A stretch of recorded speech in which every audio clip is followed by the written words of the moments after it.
Hey, it's Larry Weidel, and welcome. This is our next edition of $1 Million Mastermind. Get ready to hear some exciting information. Good morning, big hitters. This is Harvey Grajales, and guys, I'm so proud, super jacked up to have you on the call this morning. And the tables have turned on today's call. We have $1 Million earner Mario Arrizon, who will be interviewing Larry Weidel. Put your pen to paper. I'm going to turn it over to the host, Adam Weidel. All right, Harvey, thank you. Before we get started, let's say hello to our speakers, Larry and Mario Arrizon. Good morning, guys. Good morning.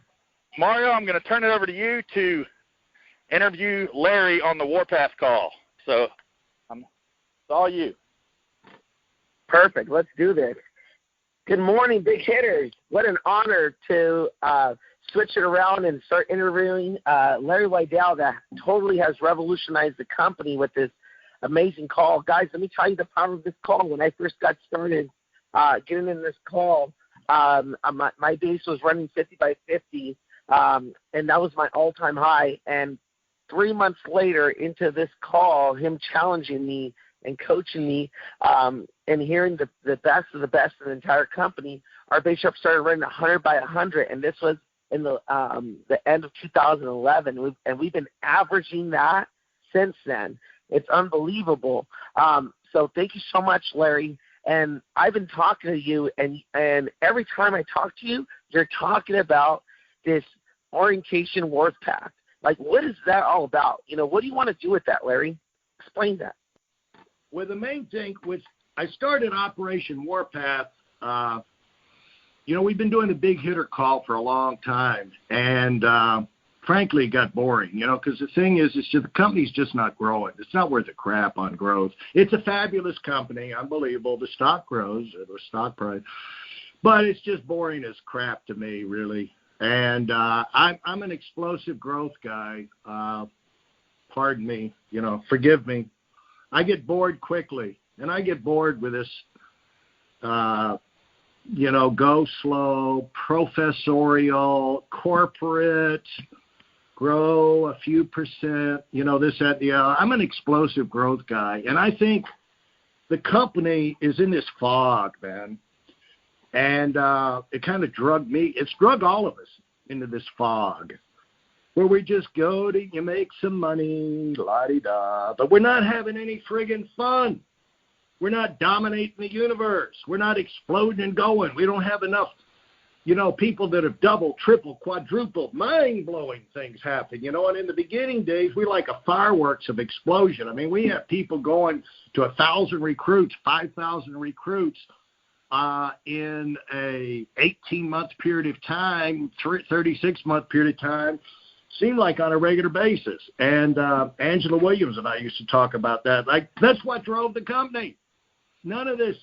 Now, the thing is, what's so great about what Art did last week with the fundamentals and what he's doing on this Art Lee's Best is he's giving you the fundamentals. You can't build a skyscraper without fundamentals. You got the president founder built a 40-plus year juggernaut of a company, and you build that on people and relationships and principles.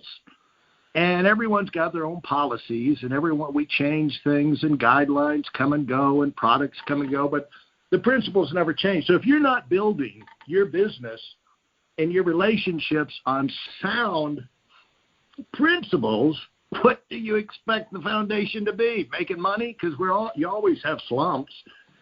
And you want it to be something that lasts. And so that's why I loved about what Art, and he just busted his gut to try and share. But, he's a man. He's one guy. He's 25 years gone from the company.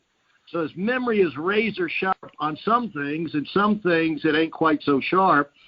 And he's also, it's sharp on just about everything. But I'll tell you that some things, his recollection of how it went. And I know how it went, man. So I'm going to share a lot of that with you. But the thing I wanted to do with Operation Warpath, and while we're doing it here, Mario, on this call, I don't want to waste too much time on it, is I want to do something that would bring out my best. Because if you don't, you got to be your own coach. You got to monitor yourself, Mario. And once you get successful, it's easy to settle in the pattern. And I think you're working too hard myself. I think, it's great to get your people to work, but I think Mario's working too hard. And, he needs to, it's great for his people to work, but I mean, Mario, you got to be ready for a 50-year run as young as you got started. You want to help get your kids established in the business and enjoy all that stuff. But I'm just messing with you. You know that. But the thing is that I do care about your mental health. You can't wear your butt out on a little bit, little minutia type things. You got to become progressively a bigger picture thing because you're the big leader. So I'm thinking, what should Larry be talking about with a Whitell hierarchy? Should I continue to ignore him? Well, I started the big hitter call to basically ignore him because nobody was paying attention to him because they'd heard me for 30 years. It's like, what else is he going to tell us? So I thought, man, everybody's got that problem. Your people, you get better and better, see the business clear and clear, but they get tighter and tighter of hearing it from you. So what I thought was so magical about the big hitter call is we could solve all of our problems that have organizations all at once. We could kick off the week by restarting and re-energizing our people, by letting them listen to somebody who probably would be the kind of person who would come in from to a fast start school and blow their minds. Well, you could have their mind blown to every Monday morning, kicking off the week before you even start your manager meetings with your full-timers and all. I thought, man, what an advantage. And the message, and people to hear that the message is with the big hitters is unified. So anyway, that's why I started the big hitter call. But, things get, I've been doing it since January of 2008. And I want explosive growth. And so I've done, this is the 10th Operation Warpath call. I was doing them a half hour, Mario, on Monday afternoons because that's the only time I could find that I had in my schedule. Of course, it's inconvenient, hard to get the word out because my organization is very wide, very deep. And, they got a lot of things coming in. And I was thinking about it last week when Art was talking. You reach the point where you got too many meetings and the meetings interfere. And I tried to keep it short and quick and brief, and it was. But, we got enough meetings. And so I said, you know what I'm going to do? And so I did 10 of them, and I really wasn't getting their attention. I was getting some of their attention. And the big, the bell cows, I was getting their attention. But I said, I want to get more attention from the Whitell hierarchy. Plus, I want to stir up more competition where if the Whitell hierarchy doesn't get off and start growing, they're going to get their brains beat by other people because somebody's going to be interested in what Larry's got to talk about. So I'm going to talk about building bigger things than big hitters. This is the Beyond the Big Hitter program, Mario. And I did it. So I said, I don't know how to get people excited about doing anything but going for number one. And I'm a great believer in going for number one. And to me, I'm calling it now the Mario Arrizon principle. And that is everybody deserves a chance. The reason why we sell it big, because we don't know who's going to be big. And on the front end, everybody has a chance. Everybody deserves the chance to be treated like they could become number one of the company. They could set all the records. And that's what the carry-ons did with Mario coming in. And he was like number one to district, number one division of the country, number one region leader, number one RVP, at MIT. Going in, and then when they had the reunion thing, he was number one coming back. He goes to the convention, he's number one. He's number one for probably a decade with his base shop, and number one. Well, I call that the Mario Arrizon principle. Go for number one, because I don't know how to get anybody excited about going for number two. And, there's just some kind of stink about being number two. And so there's an excitement about being number one. So if I'm I like to make things, Mario, easy on Larry. And if everything starts to get easy for Larry, if Larry is fired up, okay? And there are almost very few people, percentage-wise, we got a lot of people fired up, like Elvis, fired up. So anyway, I said, what if our hierarchy, we do around couple of 3,000 recruits, couple of 3,000 and or 20, 30. I don't know how much in premium, but it's around the twos. And Buisan, number one of the companies, up around 12. And when Art had me shut down my base shop, I was 6 months into a game plan to do two things: build $1 million base shop, and I was already had put things in place. I was 150 wide at regional leaders. And my game plan was to have 150 wide in the base, and with an average of 5,000 to 7,000 in premium, and then we could slaughter everybody. We could build $1 million base, and then the hierarchy goal, which Andy reminded me, we'd had all the RVPs in, and we'd signed up like an oath. We were wanted to keep on growing, so we could be bigger than the rest of the company combined. We didn't want to just be bigger than Buisan. We wanted to be bigger than the rest of the company combined. And because I knew we needed to have a big vision, because we had gone from we'd done the 56 to 1,800 to 7,200 to 15,000. And I knew, even back then, I was smart enough. I'm in my early 30s, but I was smart enough to know I got to have a big vision, or we're going to go into a slump. And I don't think if you win the Super Bowl, let's win one more and prove we're not losers. That's not really a rallying theme. It's like, I think you got to find some kind of thing that blows your people's mind as a goal and causes you to be at your best. And if you get your butt beat, you're not at your best, because a well-run company should never slump. And the leader ought to say, anytime we get beat for any reason, my fault. I got to get better. And so that's what I was saying. I want to have one thing you got to do is have a monster vision. So that's why I had the $1 million base shop goal for the base shop. And that's why I had, let's beat the rest of the company combined. I knew we had to have some kind of monstrous goal, Mario, to go beyond 15,000 recruits a year. And then Art shut my base shop down and basically put a bullet in my head, But I was the only one in the history of the company, to my knowledge, I don't know of anybody else, a big base shop that one day go to Willie Naranjo and say, okay, Willie, shut down your base. You're growing too fast. Go to Mario Arrizon and say, okay, you too, Mario. Sorry, shut your base shop down. You're growing too fast. We can't handle the people you're promoting. Well, that's what they did to me. And so I've forgiven him for it, but it's been it doesn't mean I'm not still bitter, and because, the next year he installed base shop bonuses in all your California cutie pies like Hector and Rick and Mike Sharp.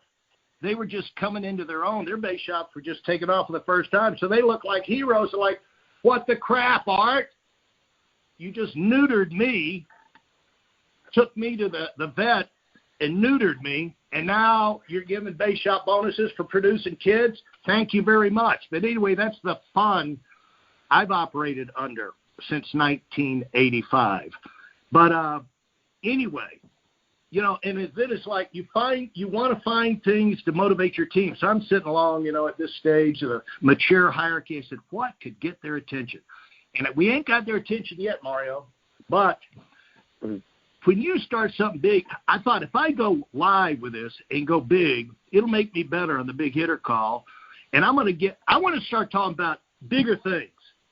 And this has already had an impact on me. Hadn't got my attention on my organization yet the way I want, but it takes a while, Mario. You got to go 6 months or longer when you start talking about bigger things. It takes a long time so they'll know you're serious. So you'll get better at saying your message. And you got to pound the drum for about 6 months anytime you want to launch any new bigger campaign when you already have an organization. So you can't give up. And Andy Young will tell you, there's many times we've started game plans where we only had a couple of people participating on a monthly thing, and then it looked like, it took forever to get up to 200 people plugging in every month. And then a year later, you're like 2,500 coming, just in 12 months. So you can't get yourself off track. But I said, I'm going to accelerate this thing. I'm going to get on the big hitter call. I want to talk to Mario about it. I want to give him some of these ideas, and maybe he'll get on a tear, and maybe he'll inspire people I can't inspire. But anyway, I'm going to try and speak this into existence in some hierarchy, if not my hierarchy. So the idea is, here's what it made sense to me. You know, if we're around the 3 mark and Buison's around the 12 mark, because you got to beat him in recruiting first. Well, if we double twice, Mario, if we go from 3 to 6, and then we double again, we go from 6 to 12, we get really sell out to duplication, 4-point game plan, compounding, race to district with new people going in, challenge them to get 3 recruits right off the bat. We get into a compounding thing. You know what I can do? I can build more than big hitters. I can build 1%ers. And you know what 1%ers can do? 1%ers can build armies. Because if we're going to be doubling twice, see, if we double twice over the next 3 to 5 years, we'll be staring Buison in the face. And we get that close, don't let us get that close, Bobby. Don't let us get that close. And so when I got that in my mind, and I could talk to my people about that, Mario, I'm a different kind of leader. And so, you know, I could talk about going beyond big hitters to building big armies, squeeze out the mediocrity, show the fine line between mediocrity and greatness. And right now, it's caused me over the last 10 weeks of doing these calls, it's like I've become more focused on developing 1%ers who will build armies. It become very clear to me, we got to have people who can build. It's going to take lots of armies to beat Buison because he's got the Hector army and the Tuttle army. You know, they all roll up to each other. But, you know, the Hartman army. But there's leaders in there that have done stuff. And he's got you in there. And, you know, so it all rolls up to Buison. So let's just see if we can beat his butt. Because that's what I wanted to do when Art shut my base shop down. It's kind of like the revenge of Larry. So that's when I'm most fired up, when I'm going for something big. And then you go from timid to bold. And because normal things get more boring the longer you do it. You know, I want more fun, more excitement. And my whole question to everybody is, how about you? Are you really fired up? Or have you gotten a little lukewarm? Have you gotten a little stale? You know, and the 1% to 2%, you know, 1% to 2% of the market is lukewarm. You know what God says about the lukewarm in Revelations? I'll spit you out of my mouth.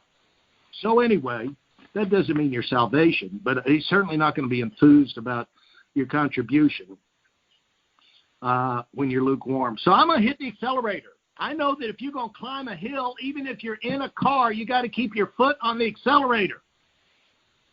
And I'm going to see who can keep up. You can talk a good game when you're coasting, but you can't when you're racing. And so I want to get something that, and I challenge all of y'all, get something that will blow your own mind, and then you get the chance to taste the unmitigated exhilaration of doing really unbelievably great things. And I'll tell you this, it's so rewarding, it's unbelievable. In the same 24 hours of the day. So why not go for it and give your chance to do it? It adds a dimension to your life you can't imagine. So I would say, you know, my whole challenge is turn your butt loose. Because, you know, you fit, here I was summarizing. You beat 50% of people by working hard. You beat 40% by being organized, having your management philosophy, the fundamentals you believe in, and you teach and you emphasize with your people. That's why I would say follow those Art Williams best, because he's pulling out the key fundamentals. Each one of them are important. And, you know, the bigger you get, the more these fundamentals come into play. You know, if you got a little Cub Scout troop you're measuring right now, you know, maybe you only need 2 or 3 fundamentals. But, you know, you get a mega army. You can build armies. Different situations come up, different mixes of people, and you need to really have your fundamentals down. And here you got the guru, the godfather, the founder, still alive, walking the earth. I said to him in January, I said, Art, you're supposed to be dead. You're in your 70s, and your dad and your granddad died of heart attack. You've had a darn pacemaker since your late 40s because of that. And I said, why do you think God's got you on the earth? Because you can fire people up like nobody. You got a gift nobody else has. and he can start talking stuff. Who knows what he says, but when he's through, they might not remember what he said, but they're so fired up, ready to go conquer the world, they can't see straight. It's like breathing. How often do you breathe? As long as you want to be alive. If you when should you listen to art? As long as you want to grow, and as long as you don't want to have slumps. And so that's what I say about art. And, the quibble over he said this and he said, who gives a crap? Most of the people are not listening anyway. It's the effect he has on him. But I'm going to address some of those other things anyway. So anyway, Mario, I went too long. But I did it for me. I did it to get the attention of my people. I did it to be a better version of myself and just see what I could explore. I did it to raise the sights from being a big hitter to being $1 million earner. And I'm going to start a podcast. It's going to be the $1 Million Locker Room, or $1 Million Training Locker Room, $1 Million Locker Room with Larry Weidel. I'm going to put my phone calls primarily, and I'm going to put sections from this.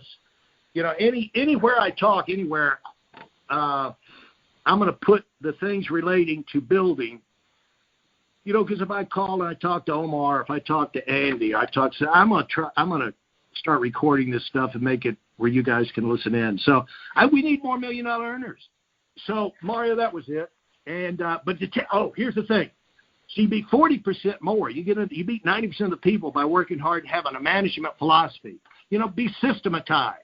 Know what you're about. Know what you're going to do on Monday, Tuesday, Wednesday, Thursday, Friday. Know what you're going to do in the morning. Know what you're going to do in the afternoon. Know what you're going to do in the evening. Know what you're going to do on the weekends.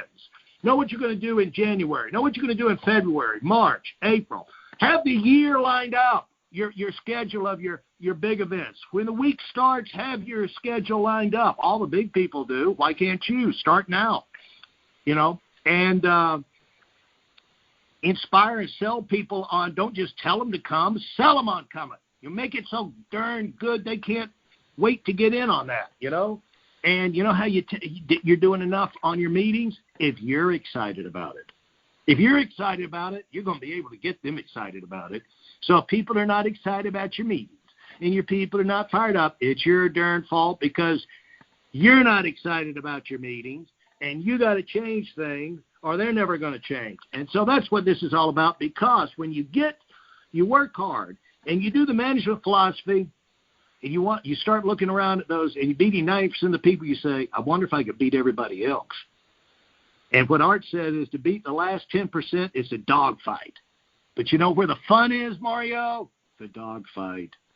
Because you're past the basics. You prove to yourself you're not this little insecure person showing up at meetings. You got some confidence. You got some people. You got some momentum. You know what you're doing. Now you're looking for a fight. How can we have some fun, real fun? How can we kick it into higher speed? And because the faster you grow, the quicker your people have success. You're going to be okay. It's not going to change your income that much. Who cares if it does? It's just more money you're going to save. But your people will have success quicker. And you know what? That makes them happier. Less they squeeze. Your people that are growing squeeze out the problems in your organization. When you stop growing, you don't have people at the top happy because they're blowing and going, squeezing out the gripers. And so when you stop growing, the gripers say, oh, nothing's happening. Let me grow. Let me have the podium. Let me tell you what I'm unhappy about. Let me what I didn't like. And let me this and the other. Somehow they keep their mouth shut, Mario, when things are blowing and going. So anyway, that's why I'm doing that's a little bit why I'm started Operation Warpath. I want to go get Weeson. I want to see if we double twice. I want to see if I can get my hierarchy fired up. I want to see if we can start producing more 1%ers, $1 million earners. And I want to see if we can get some guys to build armies and accelerate the growth. And I want to see if I can have how much fun I can actually have from this. Oh, by the way, Mario, here's the kind of thing that opens up other areas of your life. I'm opening my own gallery in Worth Avenue on Palm Beach. Worth Avenue is like the Rodeo Drive of the East Coast. That's why I live down here. You got all the best of the best. But I got I'm opening my own gallery in Worth Avenue, 1,600 square foot. You got high ceilings, you got chandeliers, every painting in there, all my photography. I got some photography in there. All of that's mine. It's a dream come true. It's just the kind of thing. I'm doing it as a dream seller. By the way, it's 329 Worth Avenue in Palm Beach, and everybody's welcome. And we got people in South Florida. Feel free to shut your full-timer meetings down and come in at 12. It'll only happen once in history where we have the big unveiling. Everything's on the wall, but we're going to start tearing the wrapping off so everybody can see this stuff at 12 noon here in Palm Beach today. So South Florida, from Miami to Orlando, you guys, you're all welcome to come, 329 Worth Avenue. But, it's just you can do unbelievable things. It's exhilarating. It's fun to see people go in and be a part. When you do things, you say, I'm going to try something crazy. This is something crazy. But people see you doing something crazy, and that sparks them to think, wow, if I just bust my rear, get off my butt, and do something great, wow, what could open up something I could do? Bob Wieson has had recording studios for his daughter, so she could be a country music star. He bought racetracks and just, for his boys. They had their own racing team with racing cars. For another one, he bought a camp with a camp in Louisiana where they could do it for disadvantaged kids, and that was his passion. You can do amazing things, Mario. It's exhilarating.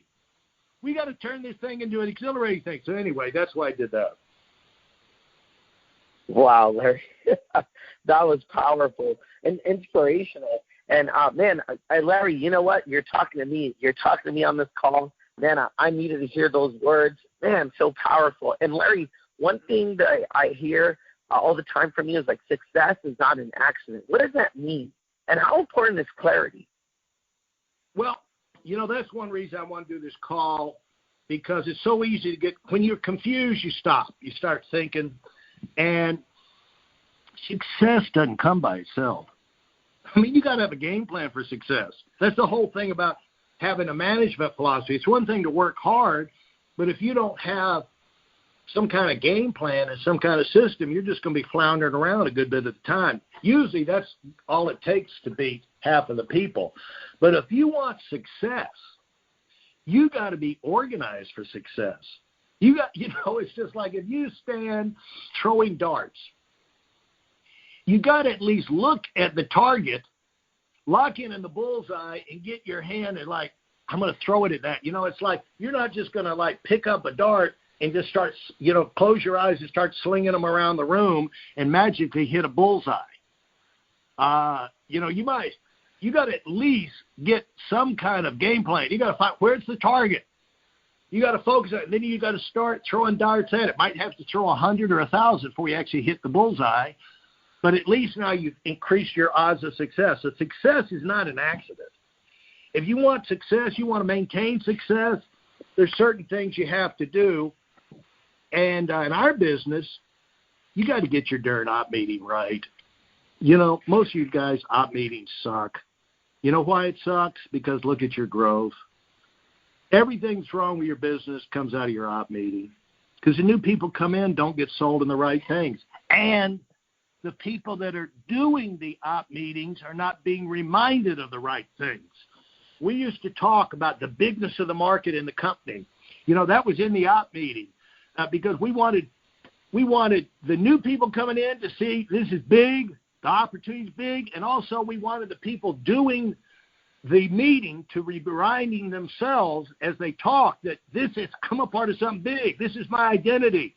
I'm not just rattling off stuff. I'm part of something big. And then we wanted to sell them on success stories. I mean, there's success stories everywhere. And we want to remind them of that stuff. We want to bring them in to say, things work here. We want to get them locked into where they want to be successful too. Like you said, it's inspiring. It's inspiring for me to talk about this crap. This is what I want to be talking about. This is what kept me going. Like people say, Larry, why do you keep on working on? Because I like doing crazy stuff. I just can't tolerate mediocrity that much. Guys, this is Breakfast with Champions. I'm listening with the intent of becoming just like the speakers, man. And I just imagine if everybody went for number one. Mario, you're doing a phenomenal job. Thanks so much for everything. And now back to you. Yeah, absolutely. Okay, Larry, you want to keep going or you want me to ask another question? Yeah, let me just let me just say one thing. Success not an accident, clarity. And I'm going to get to clarity somewhere. We got to have time. I'm going to try and clear up some other things. But you got to be definite. You got to know what you're all about. You got to be clear of what you believe in and how you're going to do it, because you're working with trainees, and trainees are like young kids growing up. It's like they question everything. Why do we have to do that? Especially if it's something they don't want to do. If it's not fun and going to Disneyland, and if it's not eating candy at dinner, they're wondering why. Why do we have to eat the vegetables? Why do we have to get up and go to school? Why do we have to do homework? Hell, because you don't want to grow up working minimum wage the rest of your life or be on the side of the road begging for money. Get your butt out of bed. Let's go. They're rock stars that raise their kids with no discipline, and they eat candy all their life, and by the time they're 8 years old, all of their teeth are falling out of their mouth. They look like black holes, these kids, because they had no discipline. Because the parents were just la-di-da. I don't want to force them to do anything. Well, you got to force the little heathen to behave. You got to train them up. You're a high school football coach, and everybody comes out for preseason in August to get ready for the football season. You guys do what you want. If you want to run some laps, just get in shape. They're going to say, I'm in pretty good shape. I don't need to run. I don't need to develop any. I got pretty good endurance. Thanks, coach. I'm good.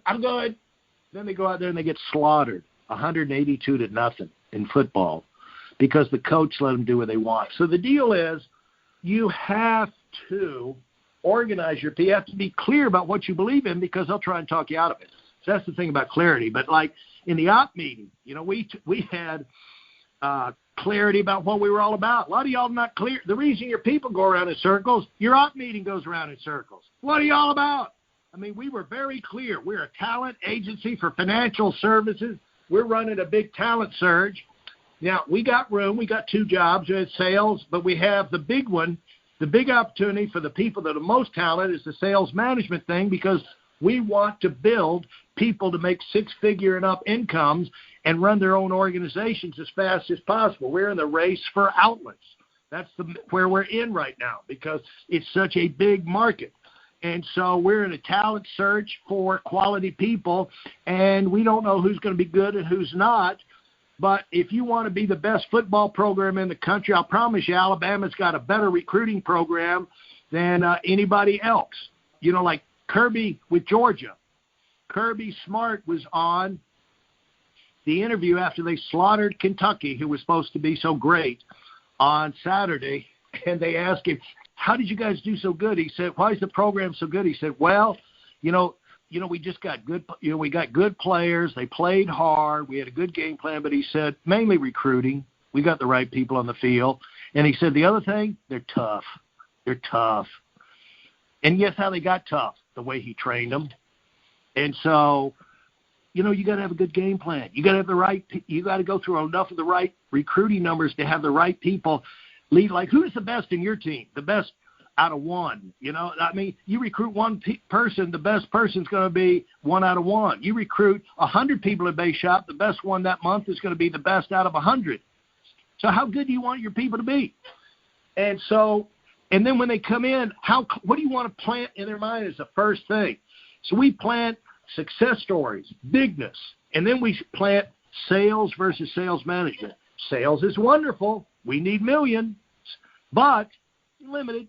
If you want more, 24 hours in the day, and pretty soon you're going to get as good as you're going to get. You're going to make it all you're going to make. And then if you get sick, you go on vacation. Sorry, you're not going to be out there working. Income stops. But in sales management, wow, unlimited income, unlimited security, unlimited fun, unlimited challenges, because you can recruit and train. You're not limited by your ability. In sales, you're limited by your ability. So you better get out there and self-improve your darn self, because you're all you got. And when your feet hit the floor, when you get out of bed in the morning, your whole organization is right there. Well, I like the idea. I got an organization going coast to coast, even if my feet never hit the ground in the morning, Mario. And so that's sales management.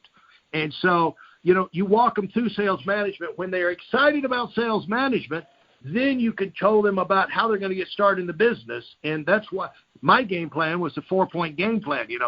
everybody comes to the op meeting, so they're apart. Everybody's on the same page. Everybody's unified. They come through that same portal. There's not 1,000 ways to join the company. You come through the opportunity/orientation meeting. Then you race to get your own game plan. If you're in the market, you're going to need it. If you're unhealthy, you don't have good health, you can't qualify. But if you're out of the market, you're not going to need it. But that's why you want, 9 out of 10 or 19 out of 20 to be in the market so you can get paid to recruit these suckers. And you get your own game plan. Now you got something to talk to people about. Like, it's true now because you got one. But without that, you're just going to be a weakling. You're going to be going out there and words are coming out of your mouth, but nobody can hear you because they can tell you don't believe in it. So that's a third thing. And then the fourth thing is, once you got that out of the way, is you hit the ground running, racing for districts so you can prove yourself that you are good enough. And then the other thing is, if you get them out of that, but you reinforce bigness. I did at every full-timer meeting, and I say every, in my mind it was every, maybe it wasn't every, but I felt like I did it every time. I'd start it off as like, let me ask you guys, what kind of team you want to be? You want to be big or small? They say big. I'd make them say it 3 times, big or small. And then by the third time, it'd be like, big. And then I'd go, okay, we want to get big. That's how I'm going to coach you.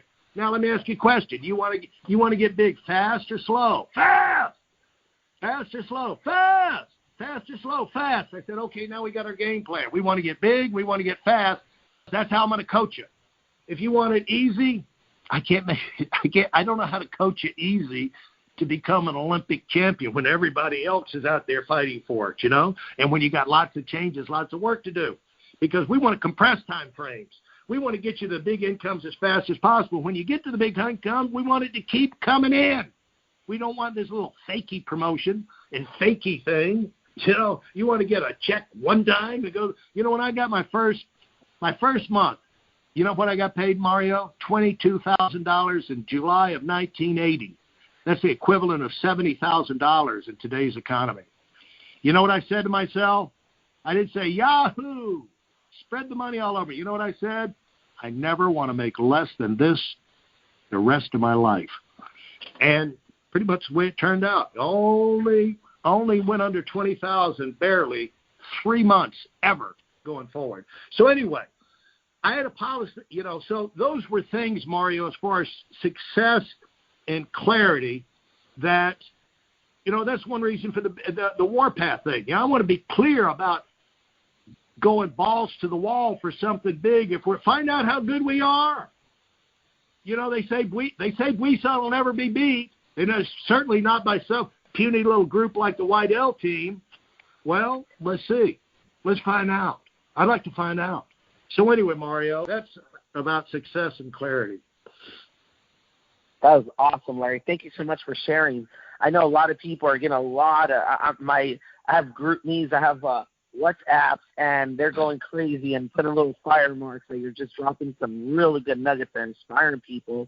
And one thing, talking about clarity, Larry, what were your guidelines? What challenges did you have for RVP? Well, for your RVP promotions and stuff. Well, first of all, let me just say, when it comes to, you got to have a replacement. Even Art said that. Thank God for that. You're not going to have an RVP factory if your top guy goes out the door and then you don't get a replacement. But I'll tell you that there's a couple of everys on replacement too, Mario. So you got to get your brain right about replacement, because that's kind of at the root behind guidelines for promotion, all right? There's a couple of everys when it comes to replacement. Every regional leader at one time or another felt like they were being held back or they were being punished with too heavy a promotion. I'm not saying it lasts long. It might be for only a flicker of a second. It might be for a month or 2 or 3, or it might be their entire during career. But everybody has felt that way. All I know is I gave up 75 licensed people when I went to North Carolina at a time I couldn't afford it. But I had to start over. You got to replace yourself. And so get over yourself. Your replacement. The bigger your replacement, the more you understand it, the more committed you'll be to get good replacements. The worst thing that can happen to you is not give a replacement, because then the rest of your life you're going to be weak on replacements, and that means you're going to be weak in your base shop. And if you ever get it going and you ever burp out an RVP, that's it. You're going to take almost no replacement. Even if you didn't give a replacement, folks, that's no excuse for you to not take replacement. You take replacements to replenish your base, but also it's a growth thing for the person going out. If that's too tough for them, they're not ready to go. The fact that people feel resentment about giving a replacement shows they're not ready to go, because they're too tied, their whole future tied to that 1 or 2 or 3 people you took, and they feel like, oh, Lord, there's no way. They're so important to me. Get over yourself. You're going to be if you're going to be successful, you're either going to be doing it all yourself, or you're going to be recruiting tons of people. The world's full of people. Can I remind you, we're only doing 1% of the market? And so the other every is that every RVP who made a promotion, a lot of promotions, has made a mistake. And exceptions, mistakes and exceptions, that's one way you find out. So big darn deal. Hopefully you're going to make a lot of it. Art Williams is the top of the list on that. When I made my first replacement, I called Art, and the guy wanted to move away, and he didn't really have anybody yet, and he wanted to offer me, his group that were behind. There wasn't even a manager in there yet. And Art said, okay, you let Richard go, but you tell him if these guys all go belly up, you're going to have to come back later and get a replacement from him over in Virginia Beach. That's what Art Williams told me. Within 6 months, he got on and damned everybody to hell and said he'd fire your ass if you went back and tried to get another replacement later after you identified it. And I said, wait a minute, Art, you're the one who told me to do that, So anyway, we figured these things out along the way, And Art's also the guy. Art, he's the godfather of it all, but he's a human being. He's also the one that said, I'll fire your ass if you run your organization with fear and intimidation. And we were like, that sounds an awful lot like fear and intimidation, Art,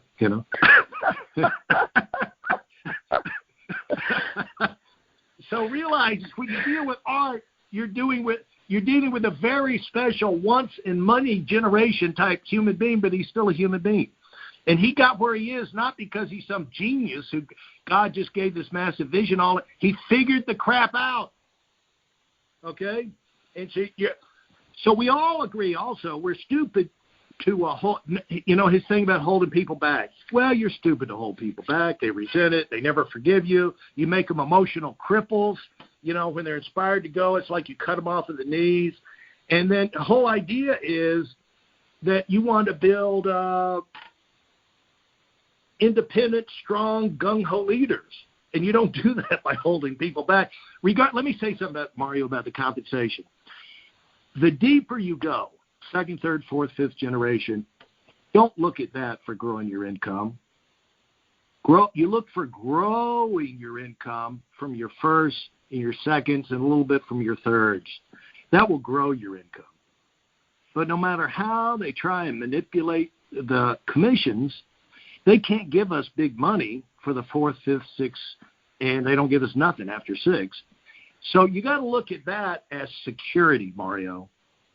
But you still can't, it's like, I'm not going to promote anybody because I don't make anything on seconds, thirds, fourths. I'm just going to kind of keep them in as long as I can.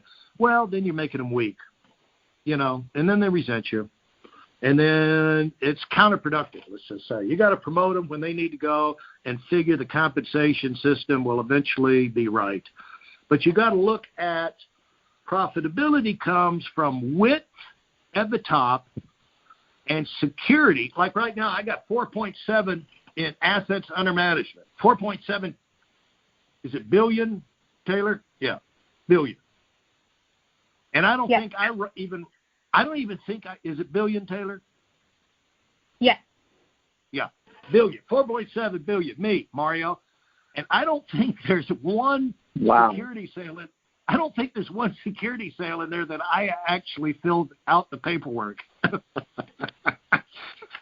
So, that's the value of a team. But, I don't make any money off, a lot of that stuff. But you know what it is? Security. People quit. It rolls up. People quit, rolls up. May not get much off of it, but it's pretty secure. And so once you get money coming in, you want that money to keep coming in. You want my guidelines? I'll give you a couple of things about my guidelines for promotion, and maybe we can pick that up later. Does that sound good? That sounds great. I want to get some stuff on the table. People get tired of talking to me if I listen to me if I talk too much. But I want to start talking about $1 million earners. I want to talk about building armies. I want to talk about going beyond big hitters. And no, Larry, this is powerful because this is why I plugged into the Big Hitters Call because I always heard you talking about big vision, putting it out there, and your enthusiasm, that's huge. Even when you're talking about, hey, if your meeting sucks because you're not excited about that. And guys, this is fundamentals that work all the time, that worked 40 years ago and are true today. If your team's not excited about it, it's because the leader's not excited about it. And there's so many great nuggets that you drop, Larry. Honestly, we're so grateful for you, and thank you for pouring your passion, your heart, your enthusiasm. You can hear it on this call and your knowledge. And Larry, one of the things, just to be clear, because you hear all these different things and how people build it and stuff, and you have your guidelines, and you were actually there. You were there when this thing was erupting. You were leading the A.L. Williams team. What was Art Williams' guidelines? What was it back then? You remember? Well, they changed. We probably won't have time to get into it, but they would change. The printed guidelines in 1978 when I came. See, Art never ran a base shop like we run a base shop, because when he ran a base shop, it was all RVP over a bunch of salespeople. And then they had a district promotion in there, but they only doled out, like he said, like 2 a year or something, so there weren't many districts. So like I wouldn't aspire to be a district leader because all I could do is be a salesman, and then Bob Turley overrode me. And so he wasn't really interested in recruiting because, frankly, I didn't do a whole lot, and he didn't make much off of me. So he wasn't really fired up to get a whole bunch of knuckleheads like me in there, because, you get a big shop when you have layers of management. But, the printed guidelines I took to North Carolina was to be a district, you had to come full-time because there was no part-time management. That came up a year and a year later. And then, Mario, you had to have, these are printed guidelines, you had to do 50 solo sales after you were field trained, and you had to fit $50,000 in cash in the bank. That was the printed guidelines to go to district. And so, what if we did that for RVPs now, even the ones who don't bill replacements? So I asked Art once, I said, hey, Art, how about this whole thing on 50,000 in the bank and 50 solo sales? I said, it's going to be tough here up in North Carolina for me to get some districts. What about that? He goes, well, Larry, sometimes you have to make exceptions. So things change. But Art never produced, in the beginning, the first RVP promoted, we had 7 original RVPs because they had the offices. We went independent. The first RV promotion was Bill Arender. You know how Bill Arender was announced as an RVP, or how he was promoted, the fanfare that we do over RVP promotions, and the wife on stage, the husband, the spouse on stage, the tears, and the flowing speech, and someone on stage, the crowd stands, and you present them with a plaque, and you make a huge. You know how Bill Arender was promoted RVP? Art walked out of his office. He walked out of his office one day, put a paper, stuck it on the bulletin board, and said, Bill Arender promoted to RVP, and walked back in his office. So we got better, we got better at all this stuff, and we grew. We learned from each other, and so I think that's probably enough information for today. But I would like to get into it, but I want to have time to talk about it, the RVP guidelines and challenges and everything. And I can tell you what Art did for me. I'll tell you this, Mr. Art I'm not talking behind his back because I must probably see him a little later today. And we've had 1,000 conversations at lunch over the golf club over this thing. But I swear he's like Groundhog Day. The next, I'll win it. He'll say, "You're right. I don't know what I was talking about. People are not holding him back. 100,000 all-day shops are good." He said, I need to leave that alone. But then the next day he'll be right back to it again. So I don't know. It's just one of those things he's got a glitch about. But here's the way I always win the argument. I said, all I know, Art, you were pretty blankety-blank excited when I went to RVP in ninth month after promoted with 142 or 147,000 in premium, back when the average app premium was $300, Mario, and I did 580 sales to get 140, and that was off a lousy 180 recruits or 190 recruits. And I said, all I know is you're pretty excited about that, Art. He goes, yeah, I understand. Yeah, I was. I said, you didn't say anything about me holding anybody back, And by the way, I'd already promoted an RVP. I promoted an RVP my second month, and guess where he was on that same month in April, 9 months after I went to RVP, Mario. His name was Joe Covington. Guess where he was in the standings? He was in 7th place with 80,000. Wow. Okay? And so nobody accused me of having too high standards because, when you're Mario, when you're growing, people don't gripe. It's just like you. People understand. When you're growing, they know it's going to work out for them. The people that have all the pushback on everything they do, basically, but especially about guidelines for promotion, standards of excellence, strong replacements. The RVPs who get grief on that, the ones who are not growing. So that's where my sympathy is limited. It's like, get your darn base shop growing and watch how everybody shuts up about that. But I would like to get into the RVP by guidelines, basically guidelines and challenges I gave people for their RVP promotion. And because I want people to be clear. I want to be confident. You got to be clear and confident. And it's like explaining things to kids, and they're going to question you. But you got to be bold. You got to be aggressive. You got to be strong. And Mario, do you ever get challenged on stuff?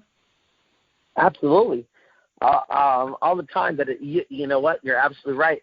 It's always with the ones that are struggling. It's never the ones that are growing and they're extremely never. It's like, hey, best, coach. Let's run the play. I'm like, wow, these guys. No wonder they're winning. No wonder they're big. It's that mentality.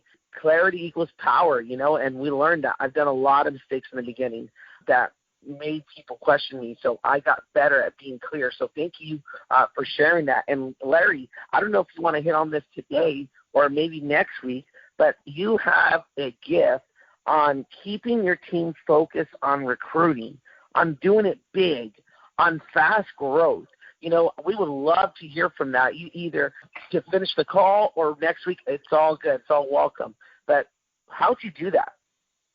Well, I spent about 20 minutes ranting and raving. I got asked that question on Friday with Gurpreet Singh's group, and they'll probably tell you I was pretty darn rough on them. But the thing is, if you got a huge goal, it's like it's clear to everybody we got to grow the team if we're going to do that.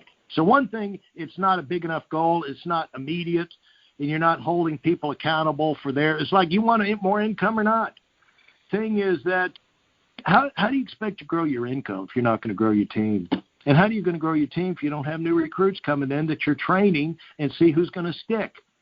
And then how is that new growth going to last if you don't produce managers out of it? And so growth to your income, growth to your base income, Mario. You got to think of your income as a window. It's like how high can it go in a month and how low can it go? See, what you want to do is grow the window of your income. You got to start getting money motivated and thinking about what you do because you're in business and you run business to make money. People are like, well, we do recruit, and like that, I lose my focus. You're in business for yourself. You're in charge of your paycheck. There's only one way for you to grow that thing, and that is First, start with recruiting. There's 3 ways to growing your income, and that is the first wave is get the recruits in.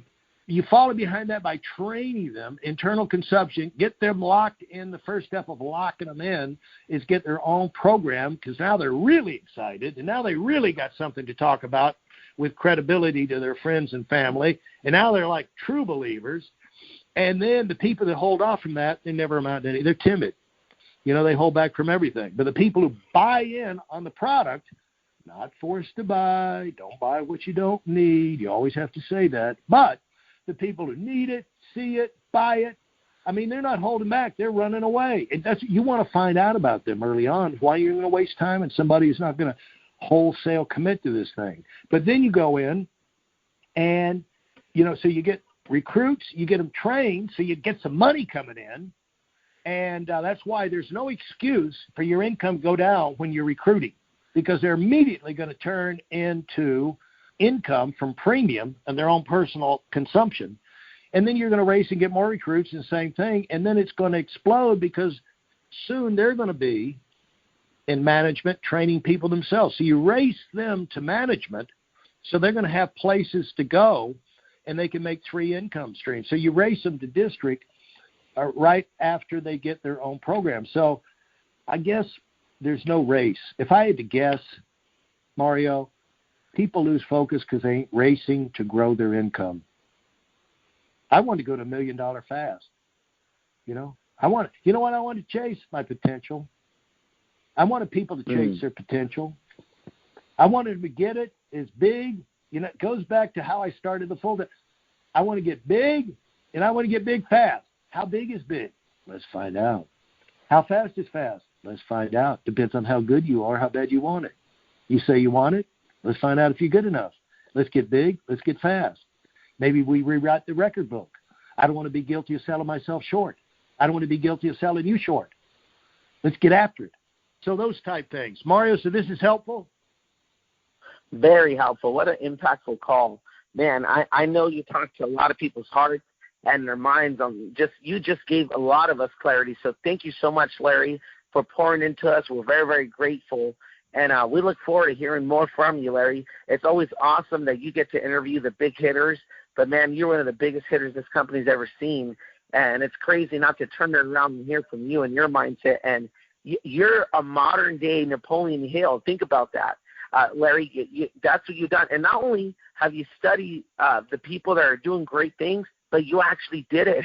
And 99.9% of the time when you interview someone, you actually did it much bigger, and you're so humble, and you put the spotlight on other people, and that's what makes you an amazing leader, Larry, that you're a servant leader, and you push all of us up, including myself. So I'm very grateful for your friendship. I call you Uncle Larry because I really see you as my family member, Larry. You're the type of person, how much you impacted me, that if you needed me at 2, 3 in the morning, I know you're in Palm Beach, man, I would get on a flight and fly over there to help you, because that's what you mean to me. So thank you so much, Larry. Thanks, Mario. We're going to ask Mario Munoz to allow us to bump him back so we can keep this going next week, because the incredible Mario Munoz news deserves his place in the spotlight, and we're going to get him in there ASAP. But in reality, Napoleon Hill never directly worked with people teaching his principles for 40 years, producing $1 million earners. So at the end of the day, Napoleon Hill, as good as he was, Dale Carnegie, who did they produce directly? And so the thing is, you learn things by producing directly. You guys out there in the field know more than the Napoleon Hills and the Dale Carnegies. That's what I'm trying to stir your butts up so you can see who you are, how good you are. That's why I want people listening to you. That's why I wrote my book, so we could have 1,000 books out there, because people need to be listening to what you guys got, because China's racing to take over the United States. There's a video out there about their growth of their great gross national product. It's frightening how fast they're growing. What you guys already know, we need to get you guys a bigger platform. And so that's what I'm doing, I'm bringing the Warpath message out to bring out the best in me, and also to see who wants to go absolutely ape in this thing. And by the way, 329 Worth Avenue, grand opening. We're going to have the unveiling, only one time only. Then they'll all be on view permanently. But come see us. It's fun. Get your vision expanded. All right. Thank you, Harvey. Everybody have a great week. Thanks for listening to this episode of the $1 Million Mastermind with me, Larry Weidel. For more information like this, listen to our other $1 Million Mastermind episodes on iTunes. Also, check out my Weidel Academy YouTube channel and visit WeidelAndWinning.com. I'm the $1 Million Mastermind, Larry Weidel, and I'm looking forward to our next time together. Go, go, go.